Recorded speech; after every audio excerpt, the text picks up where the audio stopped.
Welcome back to another Boxscore Geeks show. We are in the midst of an amazing NBA Finals, so of course we're going to talk all elite wrestling and Dean Ambrose, aka Jon Moxley, being the hotness. But you know what? I actually got an article out this week on MVPs for the playoffs, so we will talk tons of NBA, then get to wrestling. That should be our show. I'm your host, Ray Alvarez, aka Nerd Numbers. With me, as always, is my producer, voice of God, man of many hats, Boxscore Brian, a.k.a. Brian Foster. Say, hey, Brian, I mucked that up. Whatever, a.k.a. You can take whatever name you'd like. That sounds good. Yeah, no, what's going on, Dre? We're right in the thick of it. We are a day before Game 3. It is tied 1-1 right now. Golden State has taken the home court away from Toronto, but they have a lot of injuries. So this is a hell of a series we're going to have. Let's break it down. Durant is still out for sure. I'm copying your notes off the script. So we're just going to go, and we're just out going to for go Game 3. That is. We're going to go straight to the NBA Finals. So Durant's out for Game 3. We don't know the situation. I believe Klay Thompson, when I last saw, was a questionable tag. I don't know if it's more upgraded to probable. I'm guessing he will not play, but we'll see. He might. Kevon Looney is done because he had his collarbone broken on a play next to Kawhi. I saw a really false equivalency that I saw a lot of people bringing up, which is, there have been various plays where Kawhi basically bulldozers over a player that has injured them versus when Kawhi was injured from Zaza Pachulia a few seasons ago. And what people say is, yeah, one of those play types is legal, the other is not. So that's the very simple difference. But Kevon Looney's out, and what I'll say is he was not impactful last game, really, but this could hurt them because just kind of the bigs battle, especially as other players kind of fall down, could be interesting. And now we've got an interesting thing. Iguodala, I think he had like a hamstring thing, so he's been kind of injured. We don't know. I don't quite know the situation with Kawhi, but obviously beat up. And then, we were mentioning last series, Curry was like taping up his fingers, has always got hurt legs. So he also rolled his ankle, yeah. Rolled his ankle. So this series has just a ton of injuries in it. And those are just the big ones. There's probably like role players with injuries as well that I'm glossing over. Oh, interesting. I have not read this tweet. I'm very excited about this because you were saying injuries matter historically. I know one of the articles of ours I always promote is I went over this Bill Simmons list where he was mentioning if various playoffs deserved an asterisk because of certain injuries to certain players, and just every playoffs has it. And I guess he's just asking it. And you were saying Tom Haberstroh did a couple seasons ago. Okay, so this is interesting. This is according, I guess, to Tom Haberstroh years ago, or Kevin Pelton. So you know what, Kevin Pelton, good job. Occasionally you do good work. Congratulations. I think it's Sam Esfandi, or sorry, yeah, Tom Haberstroh according Kevin Pelton according to Tom Haberstroh according to Sam Esfandi. All right, there we go. Three different ways. Person, you know what? Broken clock, right? Twice a day. So I'm going to give credit to Kevin Pelton when he does good work. So over the past 36 years, so this would have been in 2014, I assume. Only 2 champions have had a key player who lost more than 2 games to injury. The 96 Bulls with Toni Kukoč missing 3 games in the second round. So, and Toni Kukoč, we should notice that like he's, I'd say above Steve Kerr, but obviously below Jordan, Rodman, Pippen. So is what it is. He played heavy minutes on that team at least. The 2012 Heat with Bosh missing 9 games. Curry and the Warriors are trying to become the third. So, this is, and I don't know if they did it that year or if that was the year they lost to the Cavaliers. But the point being, missing a star player in the playoffs can be huge. And the Warriors are starting to kind of run on fumes at this point. So we'll just have to see. You noted that Arturo's model likes Toronto, has him at 67%, but he has him to win in Game 7. So, the home court matters there. So, and let's see, I'm going to read your note. You say, or actually, I'll let you read your note. I'll let you read bullet point C, Brian. It seems kind of silly for me to quote you back. No, that's fine. I'm pressing buttons, so I appreciate the help.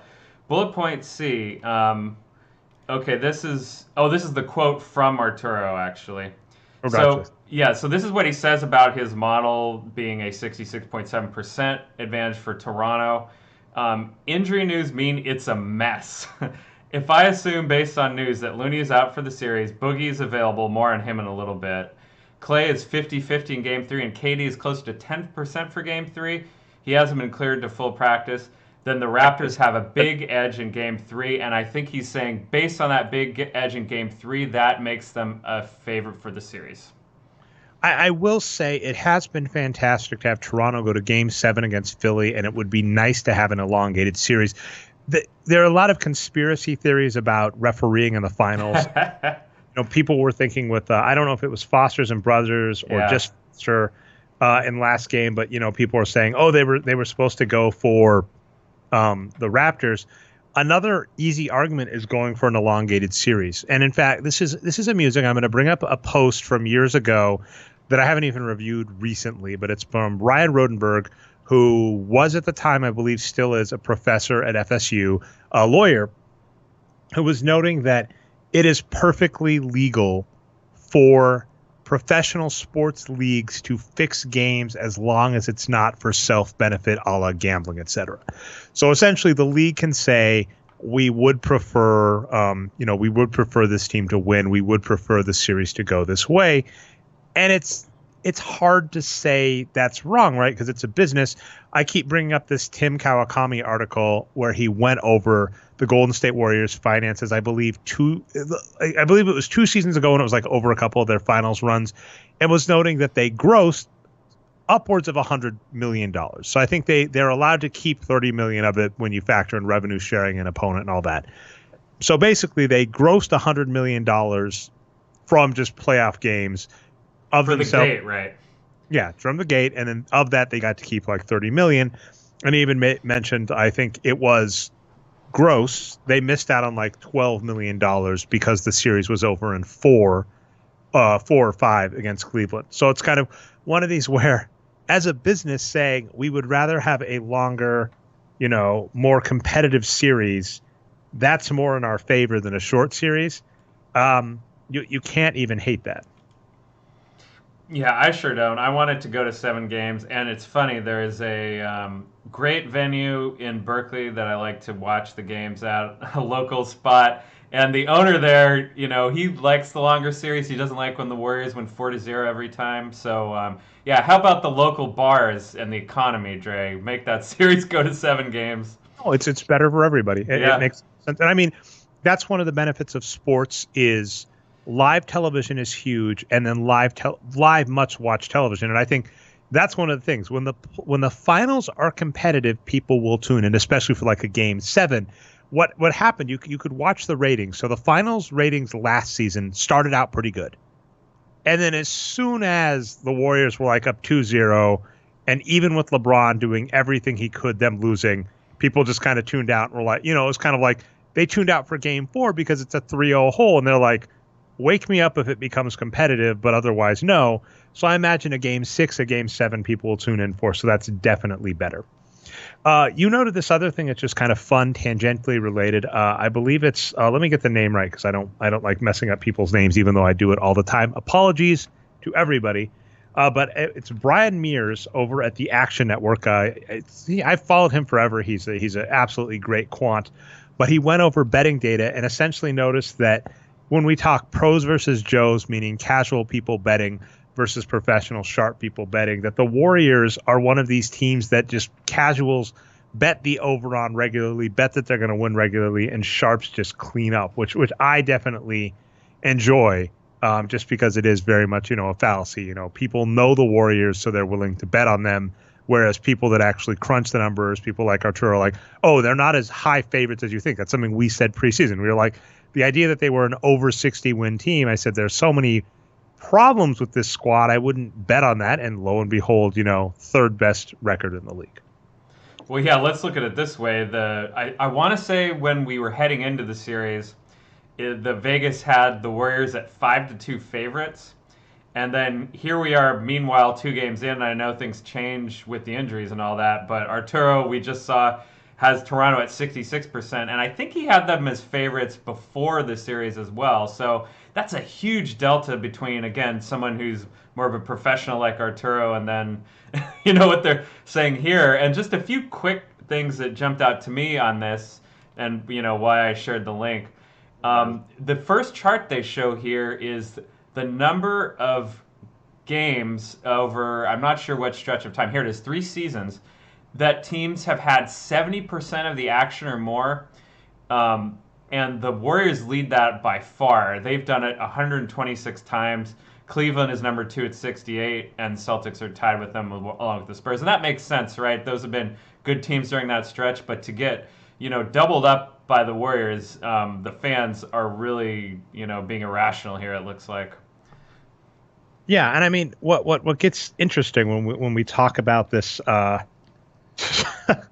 right, I think that. But what I will say is, when people talk about, oh dear God, sorry, I was trying to look at comments from previous shows to comment on Bryant and whatever. But when people talk about a favorite being bad, the Warriors are bad for the league. I saw the same thing. I forgot. It didn't put him on the script at all, Bryant, and I don't even know his name, which I apologize. So I believe it's Holzhauer. I don't know how to say it, and it's clear I don't. Oh, the Jeopardy guy.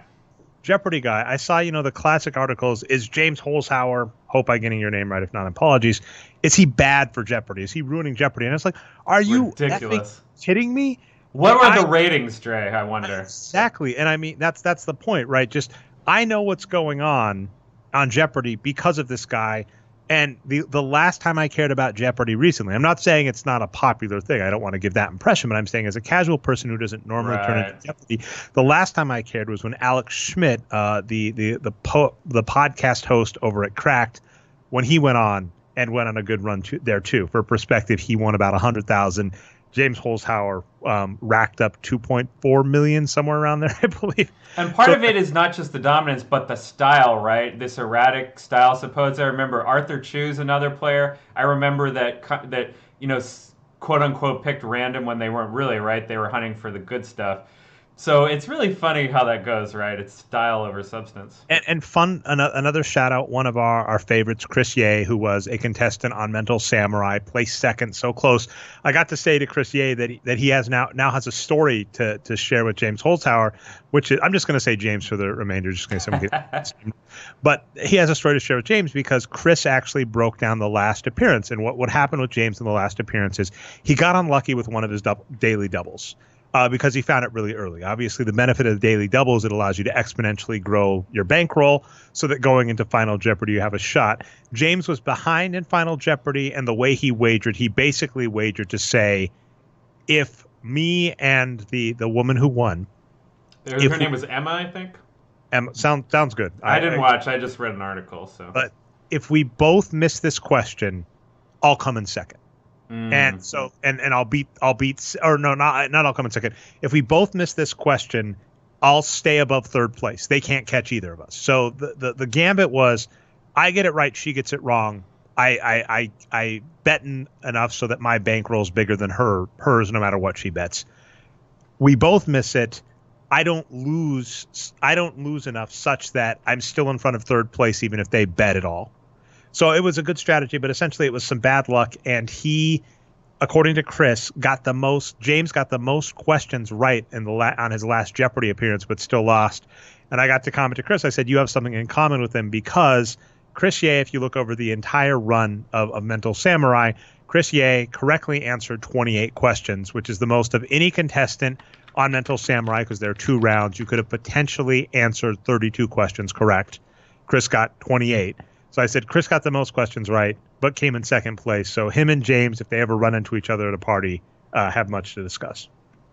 But anyway, and to get back to this all, the idea that dominance is bad for a sport, this betting thing is showing it. People are familiar with the Warriors, so they're happy to bet. And I'm sure places like Vegas are happy about that. As long as someone says, I know this team, ergo I feel like I know something, Steph Curry's going to go off tonight, I'll bet on him. When you don't know either team or have any incentive to watch it, it's worse as a product. So it is good for the NBA that the Warriors are so dominant and people know who they are. And most importantly, that they're in a good market. That's the bigger one. Like Milwaukee, it would not behoove the NBA to have Milwaukee turn into a dominant franchise. Yeah, and so I dug up James Holzhauer's tweet actually just to finish that off, and because I loved I loved his response to his run. And he said, congratulations to Emma on a world-beating performance. There's no greater honor than knowing an opponent had to play a perfect game to defeat me. Quote, James will eventually beat himself by flubbing one of his big bets, unquote. Nope. James got his ass kicked straight up by an elite player who nailed her own big bets. So that makes me want to watch some Jeopardy. No, James. We should have James go do some coaching for Kevin Durant in the offseason as to how to deal. Go big or go home. That's how we like our bets. That's huge. And I mean, I honestly like it. I guess he was famous ahead of time. He's a sports bettor, so it's like, and it's funny. I've made this comment too a lot of times. In the analytics movement, I hate so many people, Brian. I am angry on a daily basis. I joked with Jeremy Britton once, when the Avengers came out. And there's that line that makes no sense, but it's an awesome line where he says to the Hulk, he's like, "What's your secret?" And he's just like, "The secret is I'm always angry." And then he turns into the Hulk and beats up Loki. It doesn't make any sense, but it's an awesome scene. But that's been mine. It's like, I'm always angry. No matter how happy I seem, I'm just always angry. But sports bettors, gamblers tend to be people that I have more respect for in terms of the analytical world, apparently even Jeopardy. So there you go. And I mean, part of that, winning Jeopardy, it's not, to be ideal at Jeopardy, it's not all about knowing stuff. In fact, I've heard people comment that the key to Jeopardy is, the rudimentary basics of a lot of subjects, because they don't ever go that deep. So if the top 10 artists from the Renaissance, you've got it. You're able to deduce what it should be. They call it trivia for a reason, right? It's proper clock management. You want to buzz in at the right time, and I guess that's something Emma was practicing with. I've heard. I hope we're getting the name right. We really should have looked this up, but unless James himself got it wrong, then her name is Emma. Okay. So there's clock management, right? Then there's things like you've said that James and Arthur Chu have done, which is you run all over the board searching for daily doubles, and then as soon you go bottom up. So there's all sorts of fun stuff there about Jeopardy, and then we of course have respect that a sports bettor is the all-time. Did he surpass Kevin, or what is it, Jennings? I forget the first name. I think he just came up short of Jennings' run. And also, just one more thing, shout out to Alex Trebek, who is fighting cancer and I think still hosting as he's going through that. And I didn't realize this. Jeopardy is an old school like Merv Griffin game show, right, from the 60s or something, that went out of it stopped its run. And then Alex Trebek himself is the executive producer, and he kind of restarted in the 80s. So he's the whole show himself, basically. It's kind of an amazing run. It's going to be interesting to see what happens there, and we wish. I don't know there. I mean, it was a rough diagnosis as far as I can tell. So we hope the best for Alex Trebek. Yep. Or Alec Trebek. Alex. I think it's Alec. Yeah. All right. Let's get back to the finals. So Brian, we've had like the last 3 weeks on the YouTube channel. We've actually had people saying like, please bring back articles, more regular articles. And I mean, it's a funny one where like on the one hand, I do greatly appreciate hearing stuff like that. On the other, it's like, when you're a parent and you're like sick 2 weekends in a row, it's like, stuff happens. I did get an article out today. I joked to you, Brian, where I was like, do you ever have like grand ambitions for food and then you just end up making a frozen pizza? That's kind of what I considered the article today, because I went over playoff series MVPs, and what I did there is there are a grand total of 15 series in the NBA playoffs, 14 of which have been completed. And, the only one that gets any credit at the end of everything is the final. So I went over every one, and I used what I called the game ball methodology. So I used the points over par metric. Points over par metric, as a reminder, as you've heard every show, but in case this is your first show, what you do is you take a player's box score impact on the game, and you're able to translate that to a point margin. That's why we love sports betting, because that's essentially what it's doing. It's saying, like, for instance, Kevin Durant, if you put Kevin Durant on a completely average team against a completely average team on a neutral court, they would be a +6. Like Vegas would set the line at, we expect that team with Kevin Durant to win by +6. So we can actually look at what every player in every game did to assess the point value of what they, the point margin of what they did for the game. So as an example, this one's really rough, Brian. In the last game, the game ball. So the game ball methodology is whoever, I argue, had the biggest point impact for the team that won the game. And so game ball for the last game in the NBA Finals, do you know who it goes to? I think I've already spoiled it for you. You did, but I forgot. It was someone on Portland that did poorly. Portland, it's obviously against Toronto. But Toronto, I'm sorry. Marc Gasol. Marc Gasol, that's right. Played horrendously. Marc Gasol deserves the game ball for the Golden State Warriors, which, as we notice, is a problem because he's on Toronto Raptors. So I went over every series with that methodology, and part of the reason I did the game ball is pettiness, but also funness, right? Because the only player I think that has 3 in a series so far, meaning 3 games that they impacted. They were the most impactful player in games that mattered on the team that won, is Donovan Mitchell. Donovan Mitchell was the Houston Rockets MVP in the first round of the playoffs. But I did that for every single series. I called it, frozen pizza, in part because I had hoped to put, maybe more box scores and more stuff. And then I actually made the decision. I was like, okay, my kid's probably going to wake up 30 minutes to an hour. I can gamble. Like, this is like a Jeopardy thing, like James did on Jeopardy. Where I was like, I could gamble and bet my entire bankroll and not release an article at all when he cries and I'm not done. Or I can stop myself now, put a closing paragraph, post it kind of half done. And that's what I chose to do. And then the other funny part, Brian, this is embarrassing. I'm going to give Chris of Spades a big shout out. I didn't realize Sterling Brown was on the Milwaukee Bucks because he had an amazing game in the first round of the playoffs when the Bucks just trounced the Detroit Pistons. And I thought he played for Detroit because he's so far down the roster. So that was embarrassing. It literally was like a half-cooked frozen pizza, but at least it's an article to some of the people that have been commenting on the YouTube channel. Please bring back articles. We appreciate that. Sometimes life gets in the way, but you got an article today, albeit a half-cooked one with Dre messing up a player. But I did enjoy this, and the biggest takeaway I'll give to you, Brian, is there has been one constant in baseball. I mean, basketball. Sorry. That was a Field of Dreams homage, I hope. But anyway, there's been one constant this playoffs, and that is Kawhi. Kawhi has been the series MVP every round of the playoffs so far. So if you're a betting person and you're saying who's going to deserve the series MVP for the finals, betting against Kawhi wouldn't be where I'd go. Yeah, and just to spell that out a little bit based on your numbers here, Donovan Mitchell had 3 game balls in a bad way in that first round series they lost. But if you add up Kawhi over those 3 rounds, if I have this right, he has 6 total game balls for those 3 series, and those are probably all positive, I'm guessing, for the Raptors. So that's pretty impressive. I should have looked for hybrids. I guess I didn't because I don't think. I mean, it's really hard because you'll notice most of these are like 1 or 2, and then what I said, the tie-breaking procedure I did for like 1, and this is kind of good news for the Warriors. Is, the Warriors routinely would have like Klay, Curry, Draymond, Iguodala. I think one series had those 4 being the most impactful in the 4. I think that was how it went down, either against not Portland. Yeah, so against Houston, Draymond Green's your leader with only 1 game ball. It was Houston where like one of each of them took them down. The ironic part, this was really rough, Brian. The saddest one to me, I was going to maybe talk about this, didn't make the article, but makes it a show. This is why you tune into the show. You get extra. In the first round of the playoffs, Golden State versus the Clippers, the game balls went to, in those 4 losses, Danilo Gallinari, Lou Williams. So, I mean, it was almost some Zen mastery kind of stuff there where the way the Warriors won is they got the Clippers to beat themselves. Yeah, and to skip back to the finals briefly, that's kind of been my big takeaway for the first 2 games.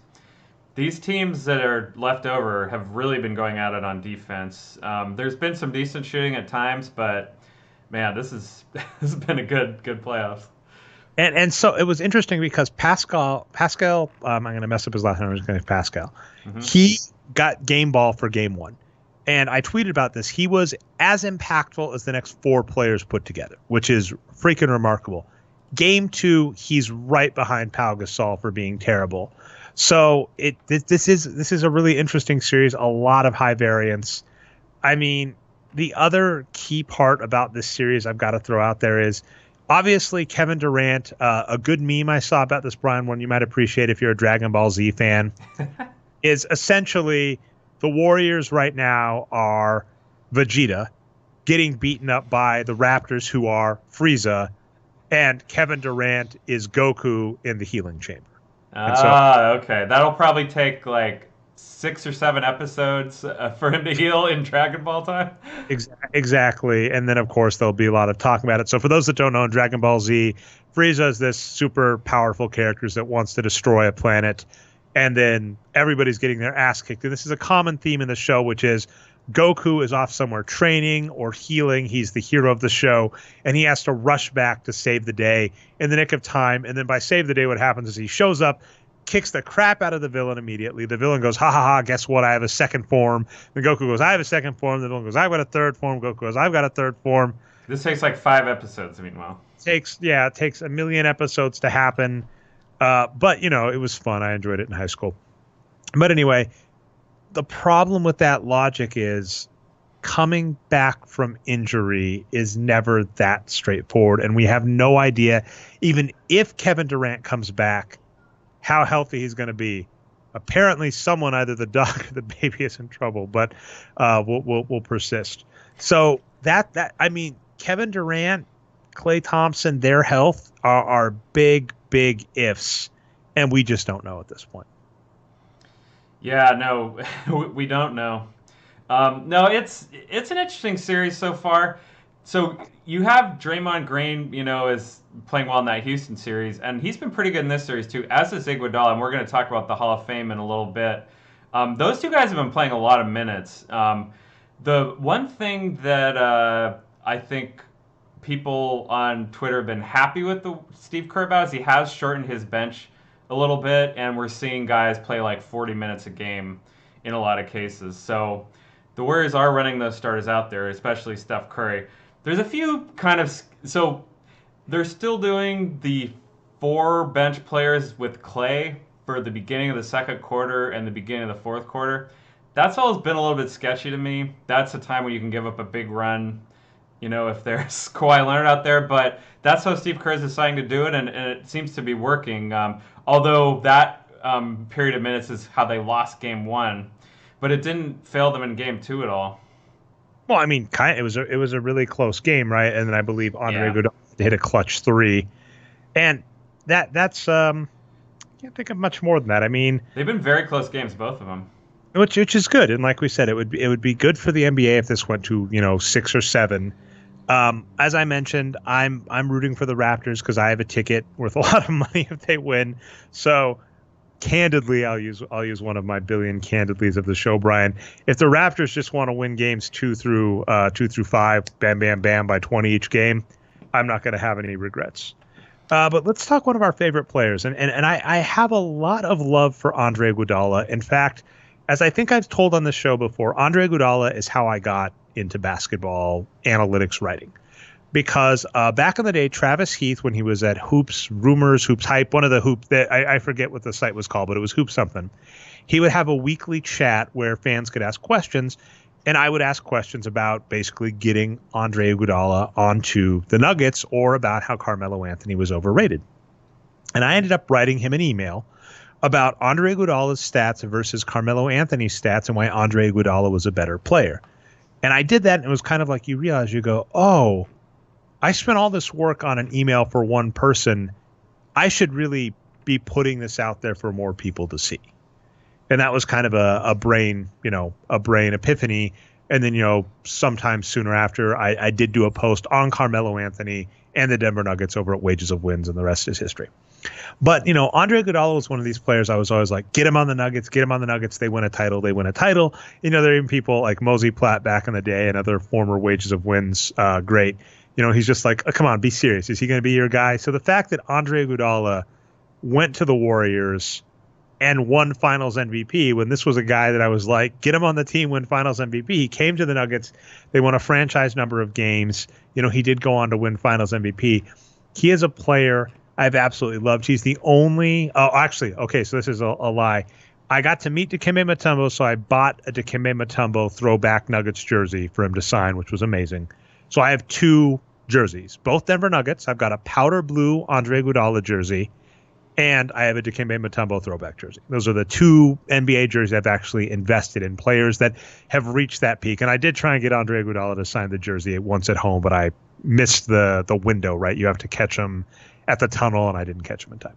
So anyway, I absolutely love Andre Iguodala. And so something that started to get floated because, he's getting towards the end of his career, that absolute clutch shot, all this stuff, is does he belong in the Hall of Fame? And one of the things that kind of capped that is Tom Haberstroh, one of our, I've said no analytics person is perfect, by the way. Even like if you think like the Wages of Wins group and, how much we wax effusive about Arturo Galletti and Dave Barry, even them I routinely disagree with. So there's no such thing as a perfect analytics person for me, but we really liked Tom Haberstroh as a mainstream analytics writer. He wrote an article called Andre Iguodala, the No Stats Hall of Famer. Now, something you've noted astutely before, Brian, I don't know how true it is in this case, but given that it's NBC Sports, I would guess it's true, is oftentimes the writer does not make their own title. So I do not know if Tom Haberstroh wanted to go with that angle, especially because if you read over this article, that is not what Tom says. I was very ready to get incensed because what I'll say is there is this pervasive myth that pisses the hell out of me about some players. A couple I'll give you are Shane Battier and now Andre Iguodala, where people say, oh my goodness, the box scores don't love these players, but they do all these things that are required to win. And the reason I'll shrug my shoulders, I'm not even saying they don't do all those things required to win because we think they do. But I just, I take umbrage with the idea that the box score doesn't love these players. And in fact, Andre Iguodala, with how much I just waxed effusive about him, Brian, you've known for years where basically I've kept saying this has got to be the year it's it, right? Like he's old, beat up. And regardless of that, let's take a look at his, because I'm just looking up his career real quick on BoxScoreGeeks.com. I actually went to the player comparison engine. But what I'll say about Andre Iguodala is I believe he stayed at the Bryant threshold, the star level, the twice as good as an average player. He's been right around that mark every single year he's been with the Warriors. So points over par, again, as we just noted, let's break it down per 48. Plus 4.5, plus 2.8, plus 3.6, plus 6.2. That was freaking ridiculous in 2017, Brian, when the Warriors were the best they've ever been. Plus 2.2, plus 5.3. So 3 is about star level. You'll notice that he's been right between 2 and 6, which is just freaking remarkable. So Andre Iguodala is a player that the box score loves. The question is, what are you looking at in the box score? So when we saw this article, the No Stats All-Star, the reason I kind of bristled is it's not that the box score doesn't love this guy. It's that the traditional way people view the box score don't. And when I mentioned being rankled about a lot of analytics, that's part of it. So many analytics, and this includes things like win shares, like per, like BPM. Here is how they are made. Someone says, I'm going to take all these numbers and put them in a spreadsheet or whatever. I'm going to hand tune them so I get players that I think matter to look the best. That's how a lot of the traditional box score statistics you see out there have been constructed, including I've seen Tom Haberstroh in the past. He's put together metrics, and that's basically what he says. I thought these things matter together. Very few people do a regression analysis properly. Even if you look at BPM, which is a regression, if you look at how he constructed the regression, and he mentions this in his walkthrough, he kept going, he kept refining it. That's something you can do in a regression, which can get sketchy, which is to say you can do a regression once and then say, oh, I don't think these terms matter and kick them out. But by doing that, you've now changed it where it's more hand-tuned than just doing a straight regression. So a lot of the ways that people have chosen to look at basketball, which is what I think matters, that's what Dean Oliver did in Basketball on Paper. He said, here's what I think matters for winning. And to be fair, we give him credit. As an eyeball, he didn't do a horrible job, but it is ridiculous where you have a rule book that says this is what wins games. Andre Iguodala, according to that rule book, is very impactful without any of the extra stuff, without defense, without LeBron stopping, without teammates, without chemistry. He is very good at it. So it's very frustrating to see this kind of clickbaitiness. But Tom Haberstroh, he winds up using win shares, does say Andre Iguodala is a very good player. The example he brings up with win shares is he's about to pass Allen Iverson on that list. Although the one thing that made me cry immediately is the first thing he looked at was plus minus, which... Well, do you want me to give his summary from his tweet that he says here? He says, Iguodala's Hall of Fame credentials are Finals MVP, best Finals plus minus for any Warrior, like you said, more career win shares than T-Mac, Iverson, and Vlade. Defends more MVPs than anyone this era. That's not a stat. And then also Olympics gold medal, FIBA gold medal. That I actually do respect a lot. Let's be fair on the defense more than anybody else. With a lot of the new synergy stats, et cetera, that matchup data is probably there. And I can't recall. I did read over the article. But the way he states it, though, is very unclear. That's all. And one thing I do hate about the defense more is basketball is a dynamic game and defenses are dynamic. And that has been our point when we kind of introspect on defense and even defensive stats, is it's saying for a defense to be effective requires the whole team, and how much an individual player's impact can have on a team defense has always been kind of nebulous to us. So, I mean, what bugs me about Andre Iguodala is I'll say if you just look at his regular numbers, they're fantastic. And the problem is the people that vote on things like all-star games, like all-NBA, et cetera, they're not going to give the type of things that Andre Iguodala does respect. And so I do like that a lot of quants are just saying, oh, yeah, he's obviously a first ballot Hall of Famer. And, you know, one of the things, the other player I brought up is Cedric Maxwell, who played for the Boston Celtics. Cedric Maxwell is the only Finals MVP in NBA history not in the Hall of Fame. And he should be. That is egregious. And it falls very much the same Andre Iguodala point, right? He doesn't have all-star games. He doesn't have all-NBA games. And then, of course, some of this just gets into stupid freaking team construction, right? Like Andre Iguodala started his career behind Allen Iverson. Then he was, you know, the guy on Philadelphia for a while, but then he goes, you know, to Denver where he is not the guy. You know, I forget who he's behind. And then, you know, ends up on Golden State. And obviously he's not even going to be the guy. He should have won a sixth man if he didn't, which, you know, I think is criminal. Didn't happen.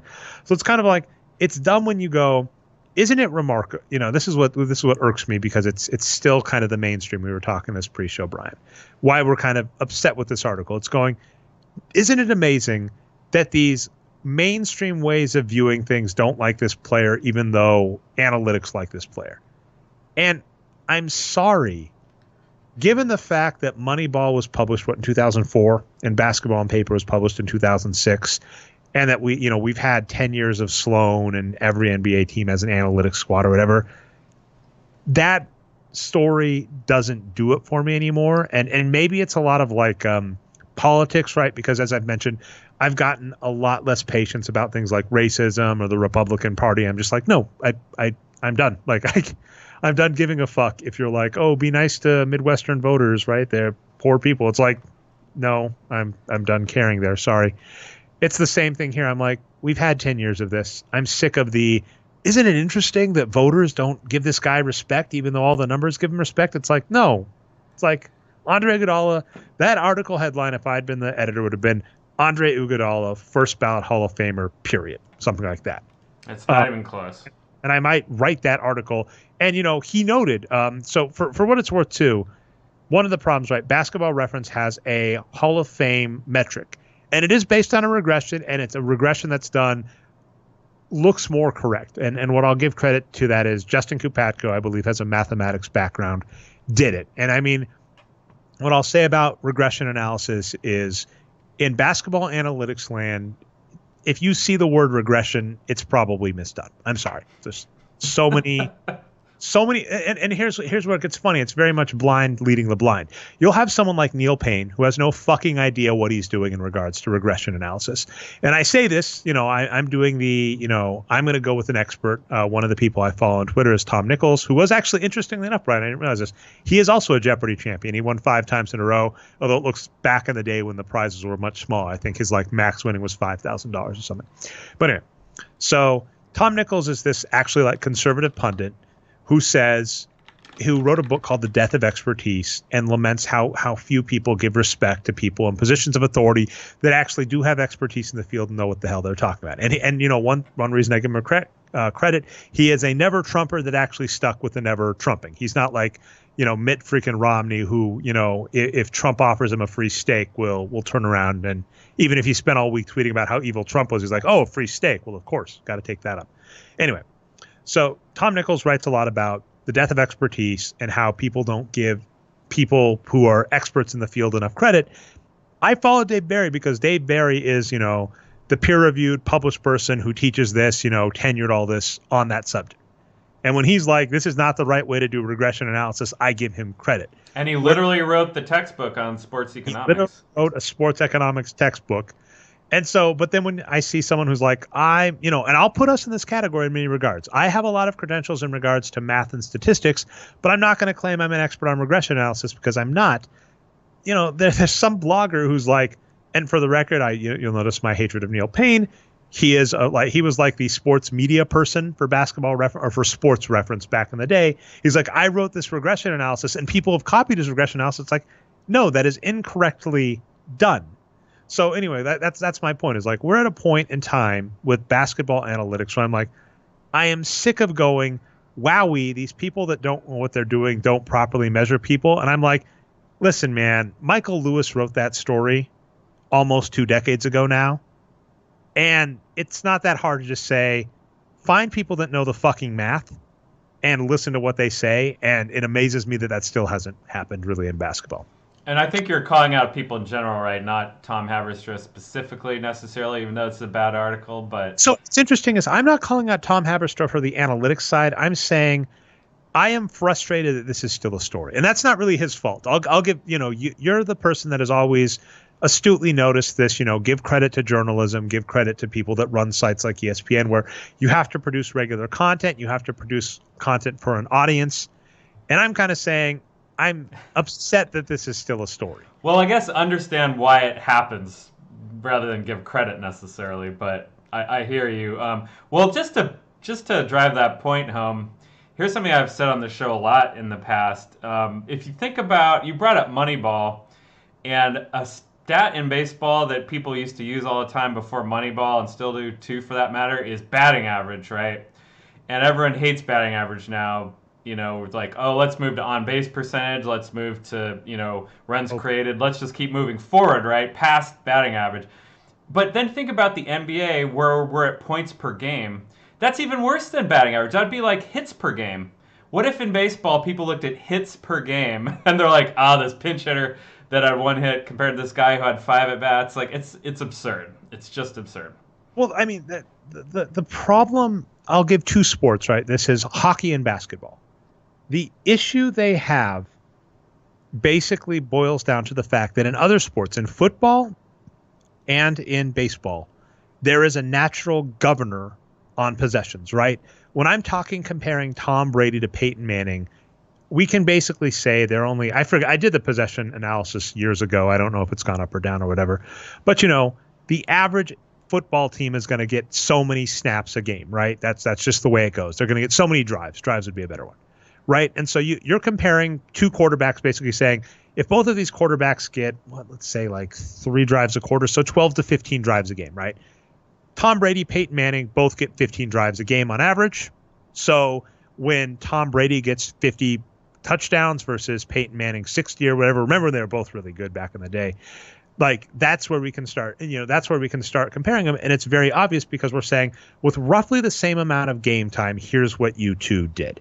Now, obviously, smart people can notice, if there's a better defense on one team, so there's more time of possession or whatever, that's a different story. But, it's still roughly close. Even with that noise, it's still a close game. And in baseball, it's the same thing. Every team gets 27 outs in a regulation game, which means the average batter gets 4 to 5 plate appearances a game, which means even in the case of some weirdness, right, a lot of overtime games for one team or, even some pinch hitting, it's going to be close. Basketball is the only sport where a player like Donovan Mitchell can basically say, I'm going to shoot twice as much as another player. And there's no penalty for it, right? That's the weird thing. It's up to the coach or the GM to do something, and oftentimes they don't. And then we get into this weird points per game, and no one goes, hey, wait a minute. As an example, Kobe Bryant is hilarious. If you're trying to put him at the top of the scoring table, Kobe Bryant has like the most shots in NBA history by not even a close margin. It is ridiculous. And he's still not even the highest scorer in the NBA, right? I think he's still behind Malone and Kareem, I believe. So it just that tends to be the problem.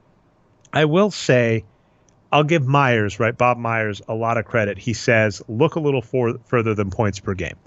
And, Andre Iguodala falls into, I've started using this term, the Horace Grant-like player, this jack of all trades, master of none. When you have a player that's like 13 points a game on 60% true shooting to go along with, 6 rebounds, 4 assists, something like that, 1.5 steals, 1.5 blocks, that's really hard to measure because it's so much easier to just notice 20 points per game. And another theory I've thrown out before is the fact that the NBA counts points in 2 and every other stat in 1 is why one of the reasons points overwhelm perception. Another sport, hockey, they count assists and points the same. And in doing that, there is a trophy for the person that has the most points is what it's called at the end of the season. But the way points is calculated is you take the number of assists, you take the number of points, you add them together. So I think how we record the metric and all that alters perception, but I'm still just irked that we're still in the old mindset. And just real to finish up on Andre Iguodala, to support what you were saying there, and then also, what Havers just said about guarding all the MVPs.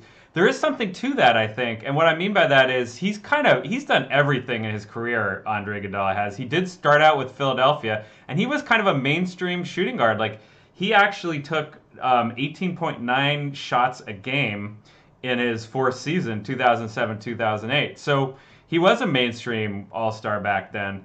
He shifts over the Nuggets and then to the Warriors, and they're doing the small ball thing, right? He's playing some power forward then, after only playing, shooting guard and some small forward. And then fast forward, to now, he's basically the Warriors' backup point guard. So he's played almost every position except for center, and he's elite at everything except for basically, free throws and three-point shooting, where he's kind of average to below average, depending on the year. But he's so good at two-point shooting that his true shooting is good. Yeah. No, his free throws earlier in his career is better. It's kind of gotten worse, so that's what it is. But just every other area, defense, offense, passing, again, he plays like a point guard there. He does it all. So, anyone who looks at the numbers even briefly will know he's a first ballot Hall of Famer. Should be, yeah. I doubt. I guess I'll give him credit because he's part of this team that has done really well. And like Dennis Johnson as a player, it took him a while, but was a Finals MVP for Seattle and then was on a bunch of championship squads with Boston. So it's like, I do think the championship pedigree means he's going to get in. And Steve Kerr said the same thing. He's like, it's not a question of if, it's just when. Although we think he should be an. What it is? Klay Thompson steals all the credit for winning from him. Klay is kind of an sometimes above average player, sometimes mediocre and bad anchor type player, but everyone says, he's one of the best players in the league. Really, those wins are coming from Andre. Well, I mean, that's the problem is Klay is one of the best 3-point shooters ever. And like, that's interesting. I'm going to have no complaint with Klay going to the Hall of Fame, any ballot, because he's probably going to finish his career the second best 3-point shooter in NBA history behind Steph Curry. And I don't have a complaint with that, but the problem is that's all he does. Whereas, Andre Iguodala, as we're noting, does everything. The problem is when Klay's 3-point shooting goes off, is like plus 100. It's amazing. Yeah. Whereas Andre Iguodala is like plus 25 in everything across the board regularly.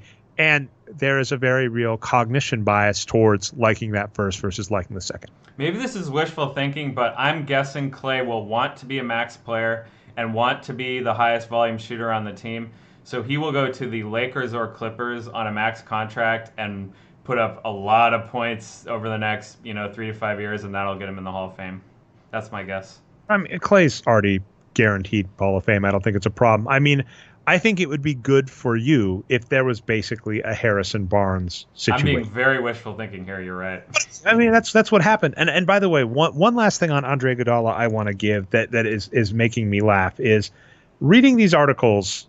I'm noticing some revisionist history already, which is to say, all this credit to Bob Myers for moving mountains to get Andre Iguodala on the team. And basically what happened, and I've mentioned this is public record interviews that they've said, but they even said it in person to me at Sloan, which is Andre Iguodala was like, I don't want to play for the Nuggets. I want to play for the Warriors. So they're saying, oh man, he did all these, he traded all these picks and all these players to make room for Iguodala. It's like, no, Iguodala came up to you. Him and his agent were like, we will do whatever it takes to get on the team. Of course, what you have to do is to make the Warriors look light years, to make the Warriors look savvy, you flip it and say, look at how brilliant Bob Myers is. And yeah, you're right. Bob Myers himself said, when they came to me, I told them, we can't do it. I don't know how to make it happen. And he turned the deal down. But then Andre and his agent went to town and figured out a deal. So it's one of those. Another thing that frustrates me is when you find you have to try and give credit to something that's already great for something they didn't do.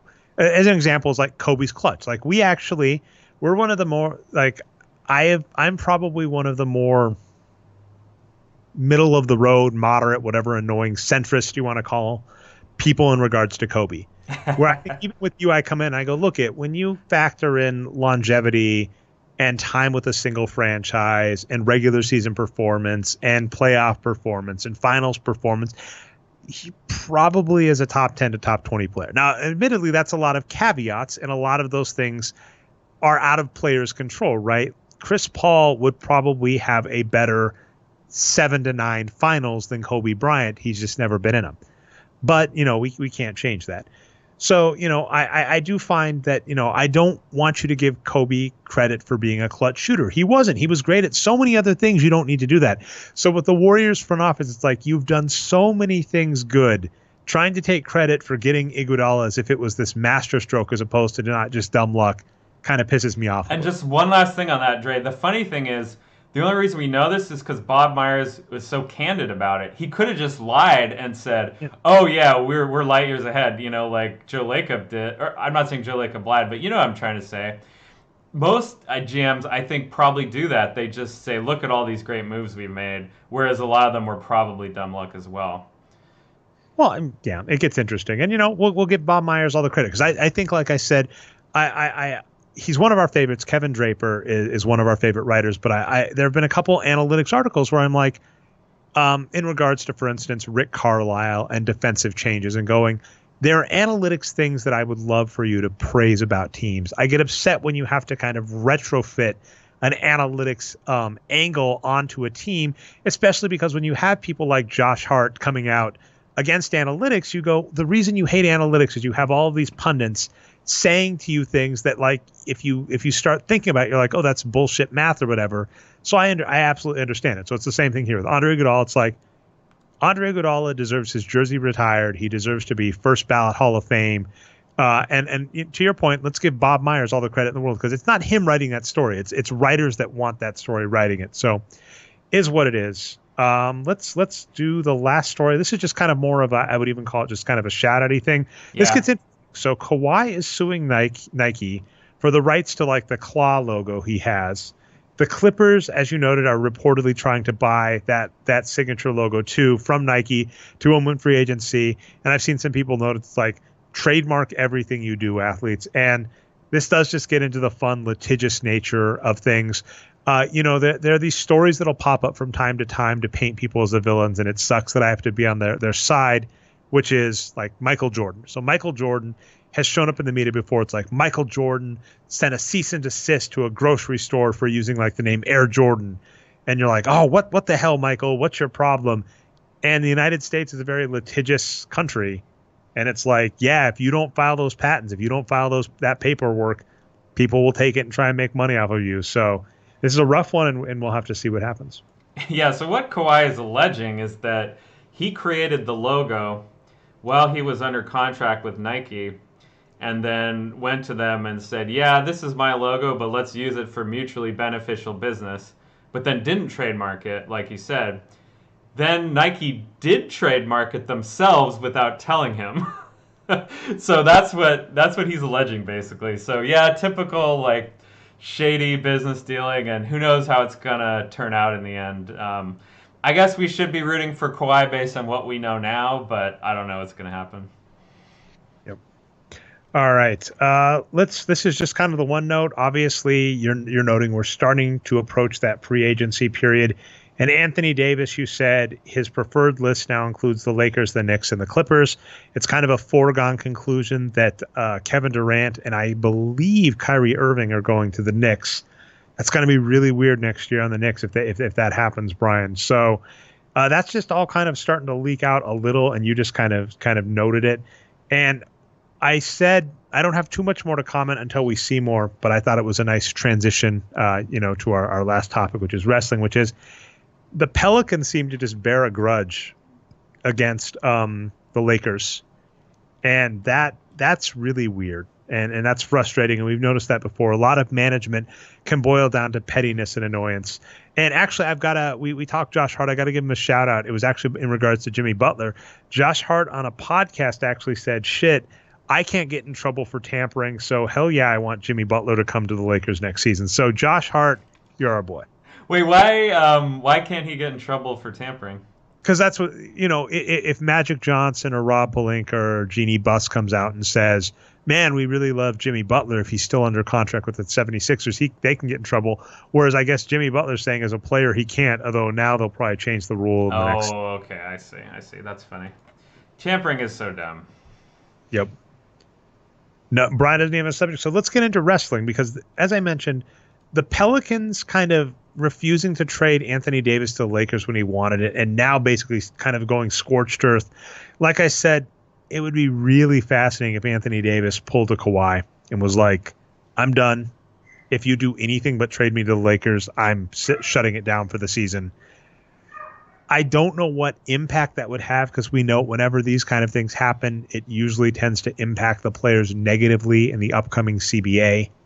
So I don't know, but I almost kind of just want that fight because I am kind of contentious, as you know. So we'll just have to see. But a lot of management can tend to be petty. And the reason this gets amusing, we're going to talk All Elite Wrestling because something that just set the world ablaze in the last week is Dean Ambrose, a.k.a. Jon Moxley. Is that his real name or what's the his real name is John Good.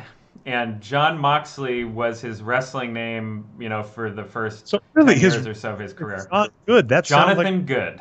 Jonathan Good. Yeah, sounds like a wrestling name. So Jonathan Good, a.k.a. Jon Moxley, a.k.a. Dean Ambrose, has joined All Elite Wrestling in their pay-per-view. He showed up. He was a last-minute, surprise entrance. He lives in Las Vegas, so it was convenient. Narratively, it worked really well because what happened is Chris Jericho won this big match, and he's a heel, which means he's the villain. So he's giving a promotion where he's talking to the audience and saying, I want you to say thank you. I want you to say thank you. And while he's doing that, Jon Moxley enters the crowd. That does a crowd entrance as he's walking through. The crowd starting to cheer because they see him. So in narrative, Chris Jericho's, they are cheering me. They're really cheering Jon Moxley. And then Jon Moxley sneak attacks Kenny Omega. So that's, that is wrestling. That's great. But what's really killer is he's gone on to do some interviews, including Chris Jericho's podcast, which, of course, no doubt that would happen. Chris Jericho's the biggest name in All Elite Wrestling. Jon Moxley just joined All Elite Wrestling. Whatever social media people in that company, All Elite Wrestling, they'd be like, if this doesn't happen, it's the dumbest freaking waste of whatever. Anyway, a fantastic interview, and he buried WWE, kind of. It was very interesting because I felt a lot of kinship because essentially what he's going in is he's saying WWE is this great company with all this great talent, and here's the dumb stuff they do.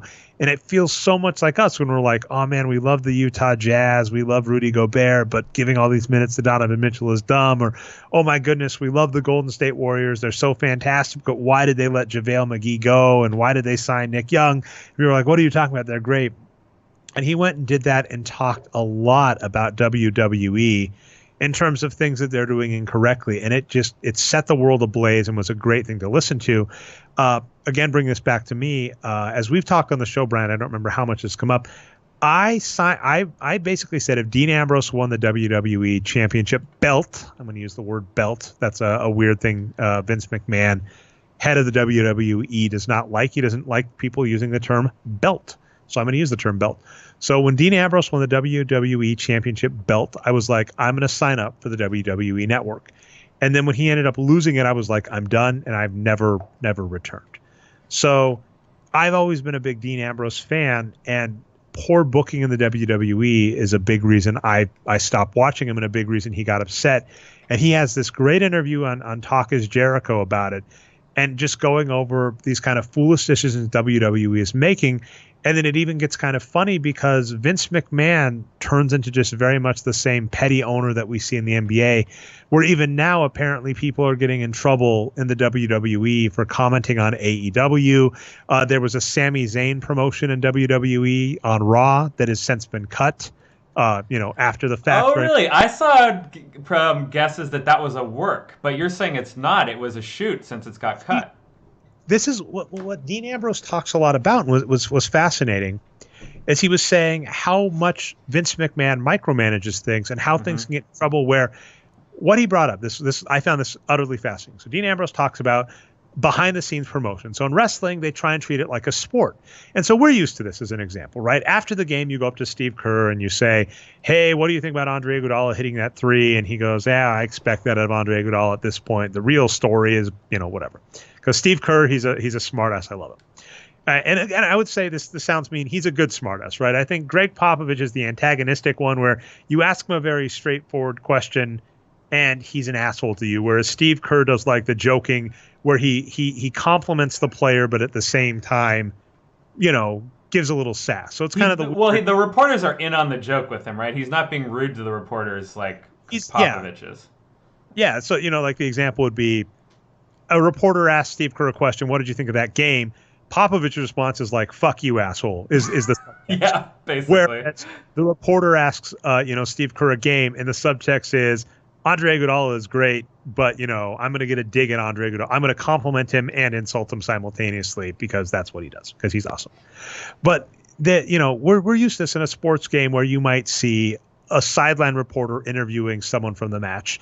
And Dean Ambrose mentioned, or Jon Moxley, I'm going to have to get used to that. Jon Moxley noted that if you were watching that and say someone walked by in the background, or we've seen great examples of photo bombing, right? I think J.R. Smith loves doing that, right? So, you're giving an interview to Steve Kerr and in the background, Nick Young photo bombs it or whatever, or Draymond Green does something silly. You don't say cut and have the sideline reporter redo the interview. You go, we got it. We got the interview. We'll just air it. And then that'll be a funny clip on SportsCenter. Look who got in the action when Rachel Nichols interviewed Steve Kerr, something like that. Whereas in the WWE, Jon Moxley was saying Vince McMahon would try and watch the video, and if something went wrong, right, if Dean Ambrose slipped over, if he said belt on accident or whatever, or someone walked into the side shot, or he didn't say it exactly right, he'd say redo it, and he went, this doesn't make any sense, right? This also makes it take much longer and is less organic than real sports. And so he was saying WWE has reached that point of micromanagement with Vince McMahon that is very stifling and annoying, and then also gets to a level of pettiness because now Vince McMahon is lashing out at people about AEW. And so that example was Sami Zayn. What happened is the writer with Sami Zayn probably said, let's do this. Vince McMahon said no. But no, they didn't get the message, and then after the fact was very furious. And we've seen this happen a lot. So it's a funny one where for the last couple of weeks we've been bashing the NBA about putting Zion Williamson in New Orleans, about how it's bad that Giannis is in Milwaukee, and we're like, in an ideal world, if there was an emperor who properly placed everything, this is how the NBA should run. But then when you look at the WWE, where you essentially do have an emperor, it's like the same level of pettiness can cause them to do stupid decisions. Yeah, I did listen to that interview just because it got so much hype, and yeah, I agree with what you're saying. Moxley comes off as a very earnest guy to me from that interview. Like he really cares about wrestling, and he really cares about the storylines and his character. And he just told all these stories, 5 to 10 stories in a row of him fighting with the writing crew, which he said has no structure at all, and Vince McMahon himself, who, like you said, micromanages everything. And he just kept getting frustrated every time, over and over again. But then, of course, he would say, I'm a company man and I'll do it anyway. But then when his contract finally ended up, he said he did not even open the envelope that contained the new contract offer from Vince. He just walked away. Now, part of where this gets weird is obviously we've gotten into this weird shoot interview. So in wrestling, a shoot is when the wrestlers say things truthfully.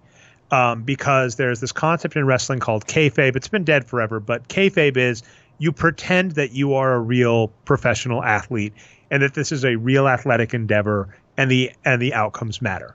Whereas we know it's scripted and we know ahead of time what's going to happen, or at the very least there is decision making. For instance, a match, they might change who they decide to win, but that is not done via some athletic competition. It's done via a writer.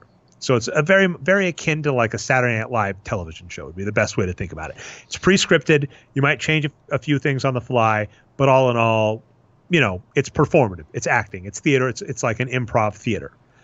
And what Jon Moxley was noting a lot about that is the skills to be a wrestler are not the same as an actor. So it's kind of silly to waste the talents of someone who's gotten really good at being a wrestler. And a wrestler might be kind of being good at improvisational skills on the mic, being athletically gifted to do impressive things in the ring, right? To tell a story physically, it's kind of like being a dancer, right? You know, you want to sell this. He's like, why would you waste my talents? If you want someone to read a script perfectly, just get an actor. He is trained as an actor, actually, but you're right. He's primarily a wrestler. Yeah, he's actually gonna star in some movies. Maybe we'll see. But then what gets funny is when you have these interviews and he says stuff like that, I didn't even open the envelope, you still get into this weird territory of going, is that him telling the truth? I see what you're saying. Yeah. And that's always the work shoot, the shoot work. And so like a work is when everybody's in on it, and a shoot is where they play it straight. So like I forget, it's funny how you have to change the order, Brian, so apologies. Despite the fact that I know a decent amount of wrestling parlance, I can sometimes mess it up because, as we know, I mess up names and vocabulary all the time. But you still listen, so thank you, people. But there's this weird thing where someone's pretending that they're really angry, but it's really pre-scripted, so whatever. So that does get into an interesting territory. But I'll say the Moxley interview was great.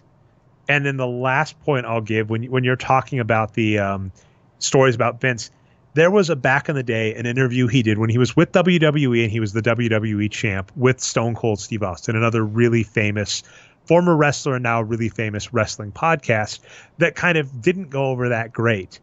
And in it, Stone Cold Steve Austin was telling Jon Moxley, Dean Ambrose at the time, so that's got to be confusing. You've got to reach for the brass ring. You got to take risks like we did in the Attitude Era. And in this most recent interview, Jon Moxley took a shot at that. He was like, you have all these Attitude Era people saying, don't be afraid to get fired. He's like, I was never afraid to get fired. I went up to Vince and told him what he was doing is stupid. He's like, the company's just run stupid. And it was hot fire. And just, what I will say is I've seen people saying he's burned all the bridges with WWE, which to a degree might be true. But the other thing he did is he was very complimentary of Hunter Hearst Helmsley, Triple H, who's kind of the second in command. So I think he's burnt all the bridges with the current regime. But in the future, if Vince McMahon leaves and Hunter Hearst Helmsley takes over creative, I think there's a very easy window for Jon Moxley, a.k.a. Dean Ambrose, to go back to the WWE. Yeah, and just briefly on the AEW All-In event and kayfabe, because we were kind of talking about that a little bit. I was pretty impressed with how they did it. So there were, like you said, Chris Jericho was a heel and whatnot, but to me the show is really all about the action in the ring, and the emotion and, of the wrestlers came off as just really real and authentic to me compared to WWE. Especially, like the Runnels brothers, hugging at the end. It was really emotional. So I don't know. There's just something about that show that the realness came through the kayfabe for me. Yeah, I mean, I've got a lot to say, but I'm debating if I just want to It's a big can of worms, huh? Yeah, okay. So as I kind of noted, I had a subject. I'm leaving off the script entirely. I was like, we're approaching the off season. It's kind of like where you start preparing for winter, and it's like we should save some of this. Winter's so rest coming. assured, we'll talk lots of AEW, and I think an AEW event is coming through Chicago. And so here's the thing, Brian. CM Punk lives in Chicago. AJ Lee lives in Milwaukee. They've got to try for one or both of them to make an appearance in AEW. They've got to, right? So I kind of want to go see AEW's next event in Chicago. It's close enough to me. And I got to believe CM Punk or AJ Lee makes an appearance. And if they're not doing every damned thing they can happen, I don't know what they're doing. CM Punk is done with mixed martial arts now, right? Or is that not true? I don't know if he's done with mixed martial arts. I mean, I think with the UFC will not put him in any event of any substance ever again, I think. And that's completely fair. And I mean, the rough part about that is he joined, CM Punk was a former professional wrestler, the longest reigning contemporary title holder in WWE. And he, quit under annoying circumstances. He was very frustrated. We've talked about it on the show before. And he went to fight in the United Fighting, or UFC. I forget what the acronym is. Apologies. But he's really old, and he had never done it before, so he's kind of like starting from scratch. And some people might be upset, but what I'll say is, like, if the universe gives you an opportunity, and he made a lot of money for them, and they made a lot of money for him doing it. It was essentially a circus event, and it worked once, and then they gave him a second attempt, and in both, it just didn't work out. So it's kind of one of those, like, it's one of those. In a movie, it's the feel-good story of a 40-year-old trying something new and succeeding. In the real world, it's the story of a 40-year-old who's never done something at this. He's done stuff similar to it, but has never done this activity and tries and gets his ass kicked in under 2 minutes, I believe. There you go. All right, last point. I finally got around to seeing this movie, Fighting with My Family, which tells the story of Paige, a WWE Divas champion. And I'm calling it Divas because back in the day when she was the champion. That was the name of the belt, right? And what I'll say is it was a good movie. Or title, sorry. It was a title, not a belt. I'm saying belt. And by the way, there have been some interviews with like Cody Rhodes, who's on All Elite Wrestling, one of the big guys there. And he's like, we're just starting to say belt. And it's like, we're getting it back because the reason professional wrestlers don't use the term belt is for the longest time, WWE was the only game in town. And the head billionaire insane person, I mean, he's essentially Trump, right? Just take Trump, put him in charge of a wrestling organization. That's what Trump should be doing, by the way. Just real fast on that, Dre. When you think about it, isn't wrestling before the modern era like a con man? They're like carnies. They're because when it's a total work and none of the fans are in on it, you're basically a con man just like Trump, right? So they're in the same business. Same business. And I mean, Trump is in the Wrestling Hall of Fame. So yes. Is what it is. So, but with that being said, there's just this insane person in charge that makes these pitiful decisions. But anyway, so back to Fighting with My Family. It's a story of a female wrestler named Paige from the UK, and her story to get in. It was financed by The Rock. He's an executive producer, and I enjoyed it. But at the same time, because first off, they did Hollywood Magic. Moneyball did this as well, the movie, where you compress a lot of events into a shorter period of time. So Moneyball. The book is really about a 3-4 year span of time that they compressed into one season. So, right, he didn't, he hires Jonah Hill and in one season does all this stuff in the movie. Whereas in real life, he hired Paul De Podesta a long time ago and it was multiple drafts, et cetera, et cetera. And so in Fighting with My Family, same kind of thing. They compress a lot of time into a shorter period of time, which actually made me angrier. So I was watching this movie, complete smark. So that's a smart mark, where I was like, this makes no sense. I was like, in real life, first off, I'm a little upset because AJ Lee was the Divas champion for 294 days, the longest period of time. I believe out of pettiness, they had one of the Bella twins take it because AJ Lee is married to CM Punk. CM Punk is a wrestler that quit the WWE, which pissed off Vince McMahon. See, it's such a soap. The real world is a soap opera, and then it's a soap opera itself. So anyway, in real life, she lost the belt to Paige on Monday Night Raw, which is giving it away for free. So I'm against that. But the real story is it took years and years for this to happen, and Paige was an established wrestler. It makes sense. But in the movie, it's like her second major fight. So when I was watching it, I was like, this is really dumb.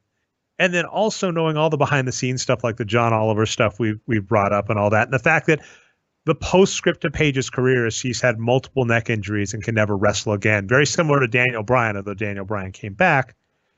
It's very hard to watch this movie where I know all the behind the scenes stuff and I know how it works. And I'm like, I felt as such an annoying movie fan watching it because as I was watching it, I basically went, oh my goodness, this is so stupid. And it's the worst type of fan. So it's one of those, I enjoyed the movie, but if you go in with a wrestling perspective, you might be a little more critical of it.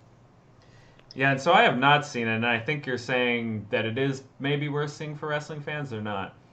I would say it's definitely worth seeing, but I'm also saying if you start approaching it with the lenses of like knowing how wrestling works, you'd be like, wait a minute, why would they book Paige to beat AJ Lee at this point in the story, right?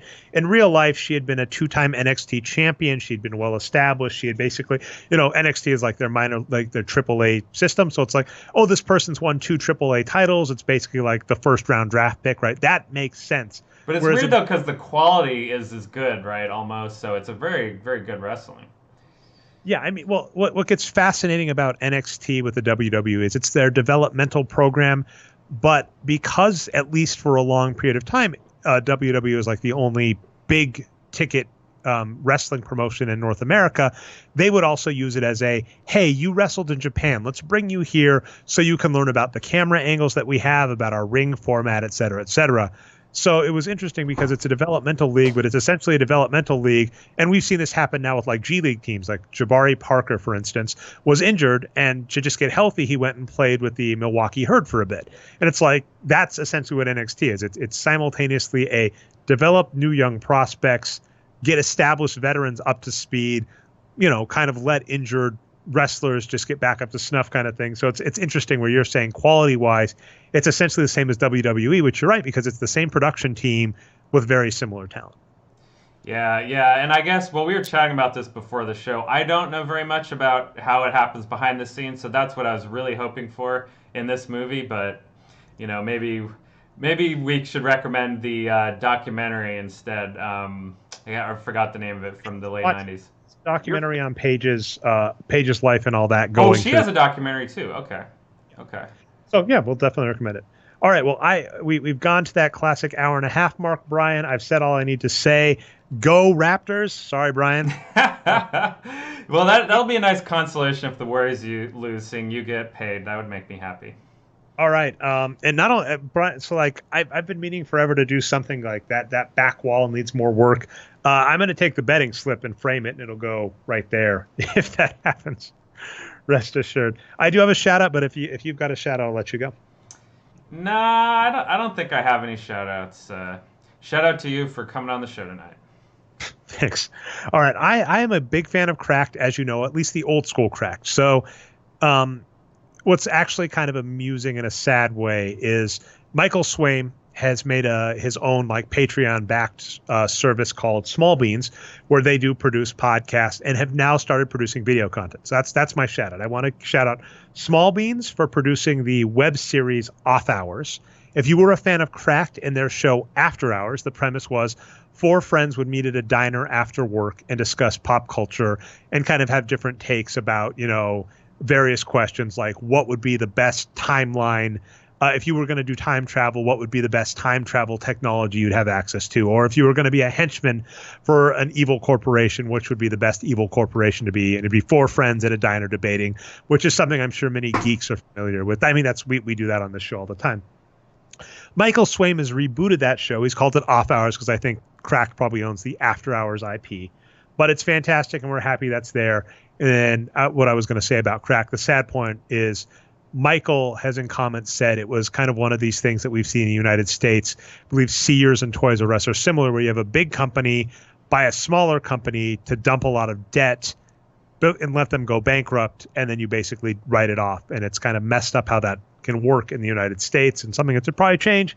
But that's what happened at Cracked. But luckily, a lot of the content creators that were laid off or have left Cracked have now started doing their own thing. And I did want to shout out Small Beans, Off Hours. If you were a fan of Cracked, if you're a fan of After Hours, it's the spiritual reincarnation of it, and you should definitely check it out. I'm happy it's out. All right, I got no shout outs. No shout outs. Brian doesn't even want to comment on Off Hours. No, I shouted out you, and that's it. That's all I got.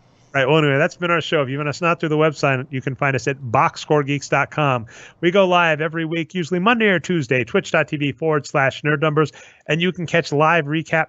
You can catch recaps of the live show, channel Nerd Numbers, on YouTube. We also have an iTunes and Stitcher show, the Box Score Geek Show. Subscribe, upvote, helps us out. I've been your host, Ray Alvarez, found most places as Nerd Numbers. Co-host Brian Foster, found most places as Box Score Brian. Hope you have a good week, and hope you're rooting for the Raptors like we are.